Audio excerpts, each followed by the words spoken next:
Hello and welcome to Moto Chatter. Let's dive into some racing news from a MotoGP round in Qatar. Reigning champion Fabio Quartararo finished best of the Yamahas in 9th place, pipped on the line by the late-charging Johann Zarco on the Pramac Ducati. Quartararo has been vocal in the pre-season about what he sees as a lack of development on the Yamaha, and his race time supports this. The difference between his race-winning time in 2021 and his Qatar 2022 9th place is just 0.256 of a second, and while it seems the race pace of the Yamaha has stood still, the other manufacturers have moved on. There was at least one bike from every other factory in front of Quartararo, and he finished 10.5 seconds from Bastainini, the eventual winner. Quartararo said, "Knowing that last year Yamaha won both races and now we finished basically behind, quite far back, of course I'm worried.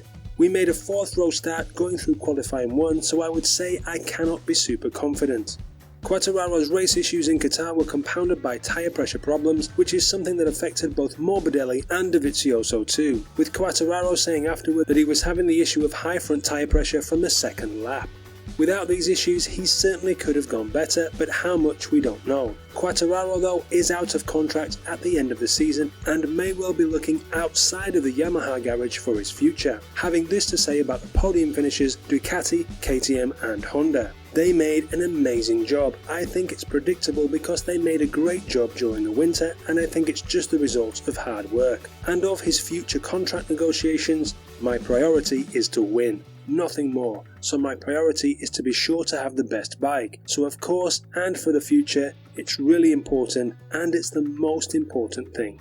Where do you think Quartararo will be next season? Still with Yamaha for a larger payday, or elsewhere, maybe with Suzuki? In other news from the race weekend, Enea Bastainini took a fantastic win in Qatar, making a great start, and he was in a strong position all race. He raced down the leader Pol Espargaro and held the chasing Brad Binder at bay to secure an emotional and sensational victory for the late Fausto Gresini's team. Their first win in the Premier class since Tony Elias won for them on the Honda in Portugal all the way back in 2006. It was also their first time out with Ducati, and they couldn't have got off to a better start. It was also Bastianini's first win after the 2022 Moto2 champion took a couple of podiums in his rookie season last year. He had this to say: "To do a victory was so unexpected, but I saw in Nadia's eyes the motivation of Fausto to advance with this team. Also, when I see all the faces of my guys, it's so brilliant."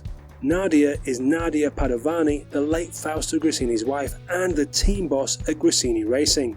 Bastianini went on to say, "It's really nice because Fausto had sourced the very good guys for this team, and now Nadia has brought all the team together and the climate is fantastic. All the guys are so motivated like me, and it made it possible to do this today."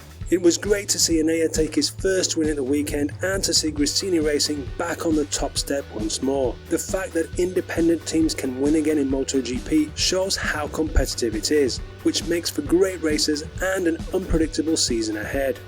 Brad Binder came home in second after long-time race leader Pol Espargaro ran off track. Binder showed outstanding race pace on the factory KTM and was head and shoulders above the other KTM riders, although 2 of them were competing in their first ever MotoGP race. Binder did a great job and was only 0.347 seconds off Bastianini at the checkered flag to take by far and away KTM's best result at the Qatar track. Binder was happy but reticent, not letting himself get carried away, saying, "It's one race, still early days. I think we have a lot of completely different tracks we need to go to and completely different scenarios we're going to face in the future. I think we're far from where we need to be still, and we're just going to keep grinding until we get there."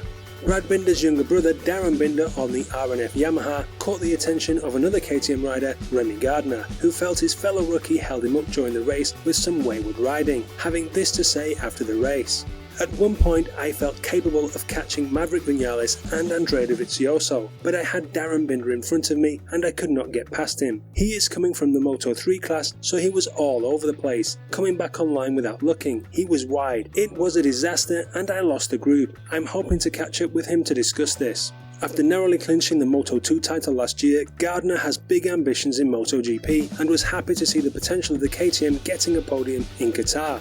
Of KTM's success, Gardner had this to say: "Brad Binder did a podium today, so we need to look at his data and what he did in order to help us improve and go faster. It is a great result. Gardner eventually finished best of the rookies in 15th and took his first MotoGP championship point at his first race. Do you think Remy Gardner can emulate his father and take the Premier Class crown in the future? And should Quartararo be worried about losing his title so early in the season? Are we going to see Bastianini back on the podium at the next race in Indonesia? Let me know your thoughts in the comments. I hope you enjoyed this look at some of the stories coming out of the 2022 Qatar round of MotoGP. If you did, you can click the links on screen for more now. Go ahead and give the video a thumbs up if you liked it, and remember to subscribe for plenty more motorcycle videos to come. But whatever you do, have a great day, and thanks for watching.